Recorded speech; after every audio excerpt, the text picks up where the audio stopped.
This is one of those things that happened right before the stream.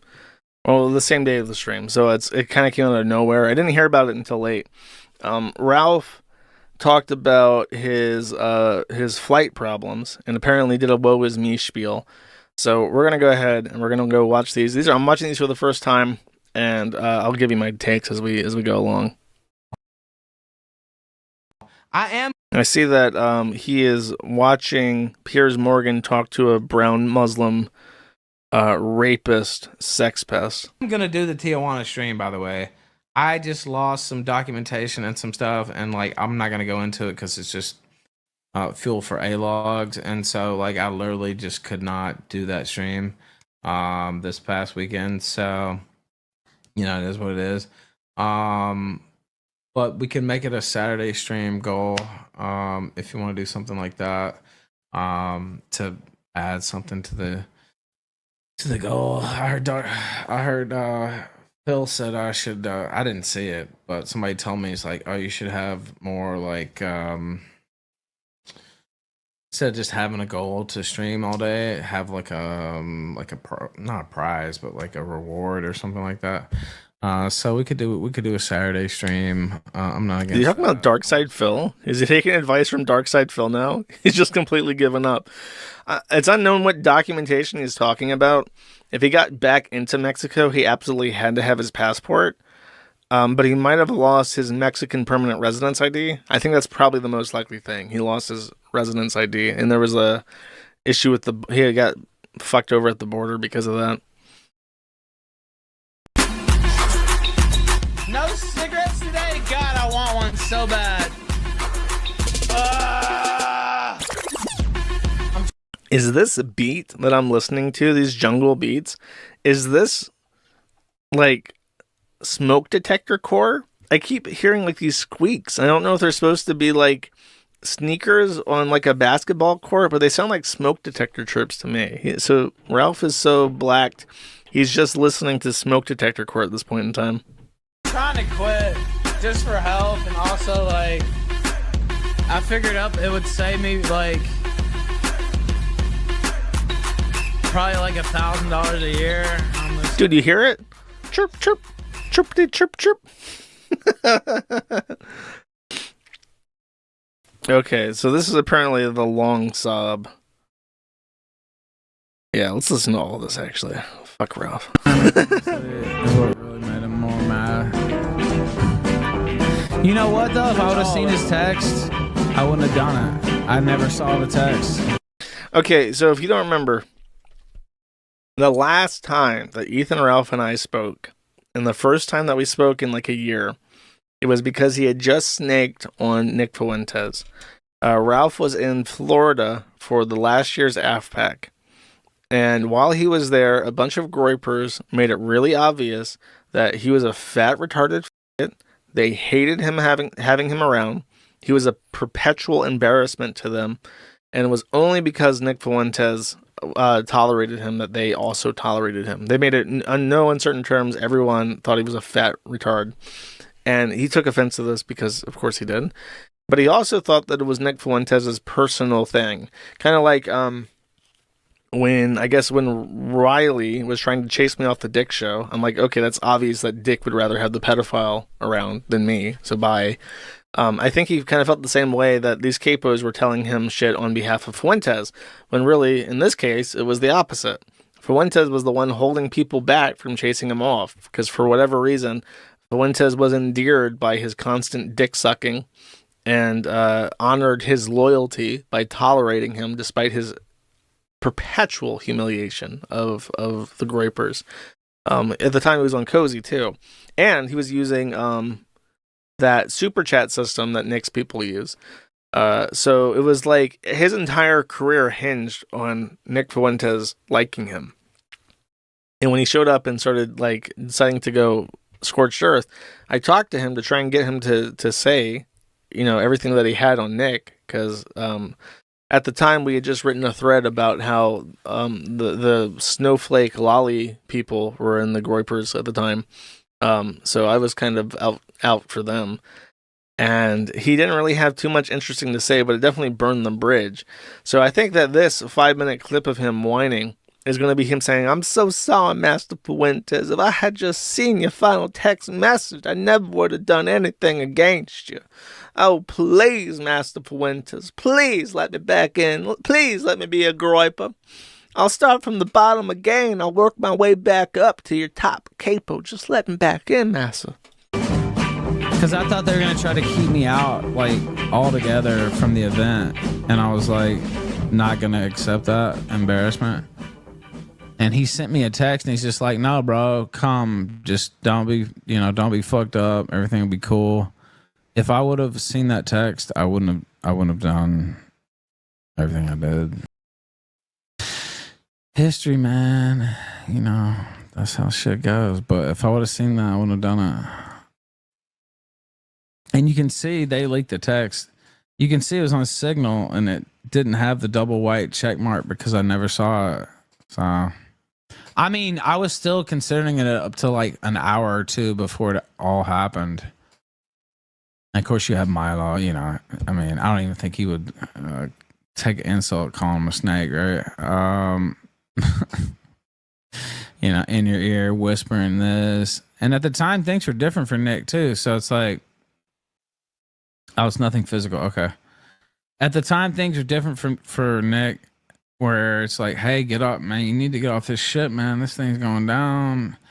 They're disrespecting you down here. Like, they're trying to run you out of town. Like, all this shit's in your ear." From like the master manipulator, basically. And the guy who helped start my career, even though he's a snake, which again, I don't even think he would take insult to. And I was just like, my life's falling apart at the same time. You know, I can't see my connection. I'm a person who, you know, said they would die for me, would do anything for me, left me for dead on the street. You know, it was the perfect time. It was perfect timing for a guy like Milo.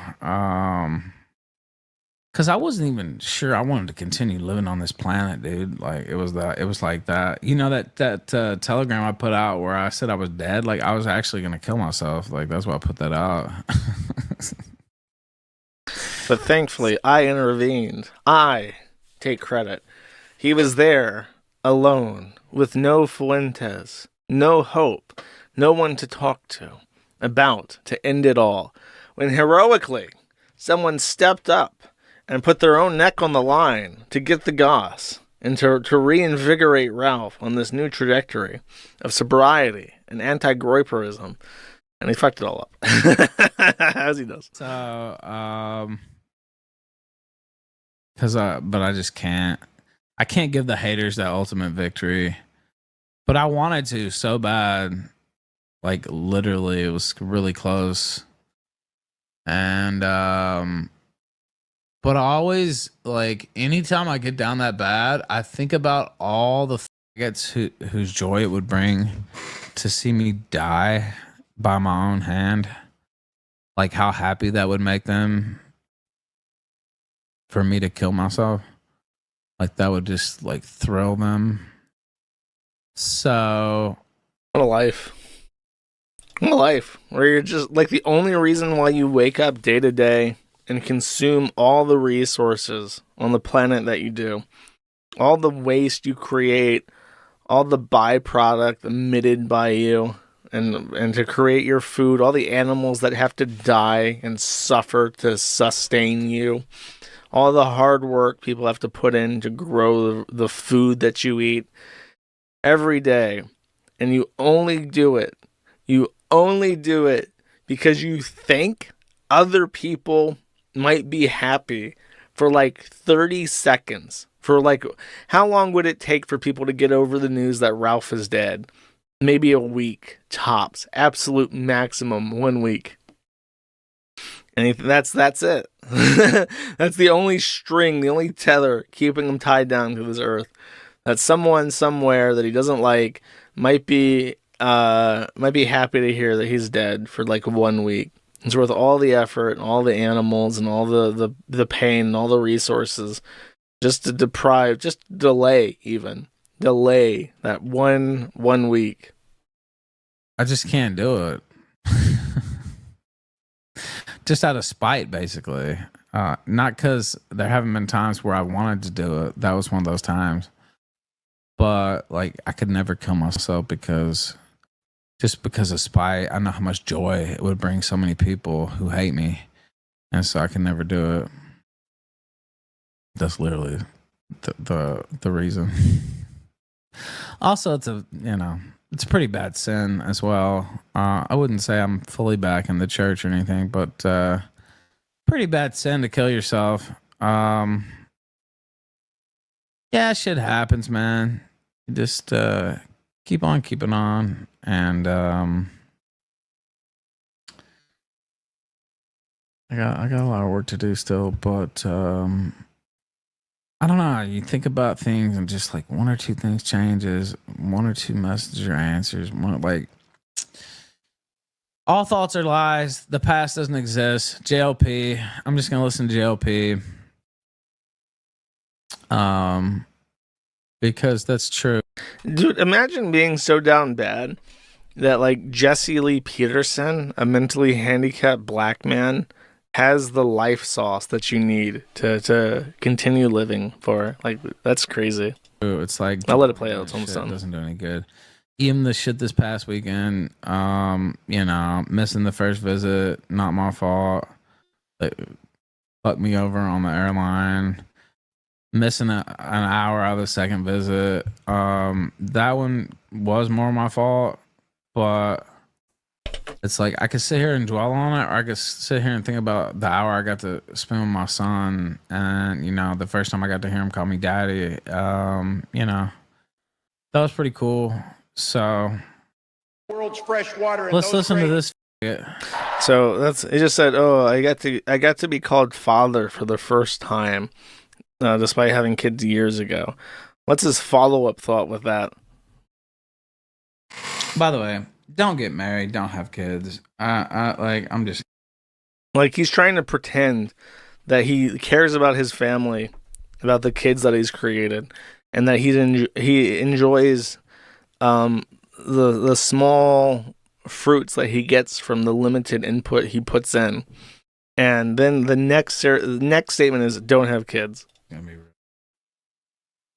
By the way, Ralph is literally the only person I have ever heard in my life. Literally, without exaggeration. I am not bullshitting. I have never heard a parent say that they regret having kids before. Never, ever. Even like fucked up single parents will say at the end, it was all worth it. But I've never heard a parent say, "Yeah, I wish I didn't have kids." Like, what fuck? I'm insane. Totally different subject, but like, I'm in full black pill mode now. Don't get married, don't have kids. It's a waste of time. I loved hearing my son call me daddy this past weekend, but my whole entire life being fucked. I went out of my way to see my son, Xander. And for the first time, he was able to recognize me as his father, which provides a sort of genetic, low brain, just built-in reward for the effort required to see him. But I can feel no joy from this fundamental human reward because my son Xander doesn't show up on the Kill Stream, which is an international famous web show, by the way, that I host. Ethan Ralph hosts the Kill Stream. And as long as my son Xander cannot show up on the Kill Stream, I cannot epically own the gay logs with the fact that I have a son. You see, you understand me, boy? As long as my son Xander doesn't show up on the Kill Stream, it's like not having a son at all, because I can't try and show that I'm better than people that don't have kids. So what's the point? What's the point of all this? All this effort, all this money, all this time, all this energy put into these kids when I can't even put them on the internet to epically own people. Truer words never before spoken, Ralph. You know, I don't know. Definitely don't get married. I'll say that. Oh well. Maybe. Hey, you know what? I think Ralph's stepfather, or for Xander, right? Xander's stepfather is that Mexican guy, that the Disney diddler that finger blasted Faith all those years ago. I think that he's the stepfather now. So, Ralph, here's a fun thought, right? Here's something to pique your interest, keep you going, keep you entertained. Since you're learning Spanish because you live in Mexico, and since Xander's stepfather is a Mexican, he'll learn Spanish too. Maybe the next time you see him, he can call you Papa, and you can try to converse in that elementary level Spanish vocabulary. That would be fun, right? You could learn together. I'm just trying to be an optimist here, buddy. Yeah. Tetrabacks for 50 says, do you think Ralph gets jealous of other people's super chats? He might. He's pretty easily incited, regardless. Yes, for the record, because I know that's what you want to hear. Yes, he's super fucking jealous. Pashmina Ham for 2 says, PPP described Ralph as the white supremacist to DSP in their interview, when Ralph has always had a spiritual connection to black people, SMH. Yeah, I don't know. Ralph's politics or whatever gets him money. He's definitely taken stances that would be called white nationalism, but the dude just cannot get enough black cock. I swear to God, Ralph would suck a black dick if it would make him look cool to other black people. He's really pathetic when it comes to like the race worship. He hates being white. He wishes he was black. Because then, like, Ralph being white means that he's held to, like, white people's standards, and he wishes that he was held to black people's standards. Bunker Housing for 3 says, who would you most see redeemed, Ralph or Rekieta, assuming they are 100% normalized and mental damage repaired? I mean, if they had, like, a brain reset, they'd be completely different fucking people. I don't know. I don't really wish goodwill towards either of them at this point. Rekieta has more children, and they have a better chance of success than Ralph does, so I guess him. Danny Ock, for 1, says, I personally think that Gunt killing himself would be more spiteful than if he lived, since it would deprive his A-logs of their favorite locale forever. They only get joy from his retardation. That's true. Don't tell him that.